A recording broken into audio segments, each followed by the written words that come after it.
9 gennaio Alcoa, la multinazionale americana proprietaria della fabbrica sarda, annuncia la decisione di chiudere permanentemente lo stabilimento di Portovesme. La chiusura era già stata prospettata nell'ottobre del 2009. Una riduzione delle tariffe elettriche convinse gli americani a rimanere. Nel frattempo nulla è stato fatto per trovare soluzioni alternative. Oggi Alcoa non sembra disposta a tornare sulle sue scelte e le procedure di licenziamento sono già state avviate.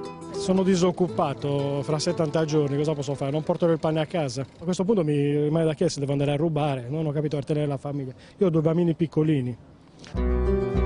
Questa è l'ennesima fabbrica che chiude nel Sulcis-Iglesiente, nella provincia più povera d'Italia, dove da anni ormai di lavoro non ce n'è più e i negozi abbassano le serrande. Questo è in liquidazione, questo dismette tra un mese.